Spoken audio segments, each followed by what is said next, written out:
Magluluto tayo ngayon ng very quick and easy na buttered shrimp with octopus and corn. Seafood platter sana, kaya lang wala tayong mussels and crab. This recipe nga ay napakadali nga lang gawin. Ang seafood kasi ay hindi pwedeng ma-overcook. Kaya kung wala kang time at nagmamadali pero gusto mo ng masarap na ulam, this recipe is the one of the easiest na pwede nating lutuin. And yet, sobrang sarap. Steam nga lang natin itong corn at habang ini-steam nga natin yan, ay lilinisin ko na nga muna itong ating shrimp na nabili. Half kilo nga lang ito. Ginugupit ko nga yung mga galamay niya. Hindi ko alam kung anong tawag dito. Naghiwa na nga din ako ng madaming bawang. At tara, simulan na nating magluto. Naglagay nga muna ako dito ng konting mantika. Tapos, isunod na natin yung ating butter at garlic. Pag medyo luto na nga yung ating bawang, isunod na rin natin yung ating hipon. Dapat mailagay na natin yung hipon bago pa mag-crispy yung ating bawang. Timplahan na rin natin ito ng asin at paminta.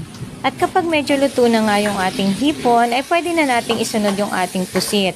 Madali lang itong maluto. Ang sikreto para hindi mag-rubberize yung texture ng ating pusit ay 3 minuto lang natin itong dapat lutuin. Sobrang mabilis kasi itong maluto. Ilagay na nga rin natin itong corn. Luto na to kaya konting pakulo na lang ang ating gagawin. O syempre wag nating kalimutang pigaan ito ng lemon. Ito ay magpapawala ng langsa at magpapabalanse ng lasa. Maglagay na rin tayo dito ng oyster sauce. 2 tablespoon, pwede rin namang soy sauce. Maglagay rin tayo dito ng 2 tablespoon of tomato sauce or tomato paste.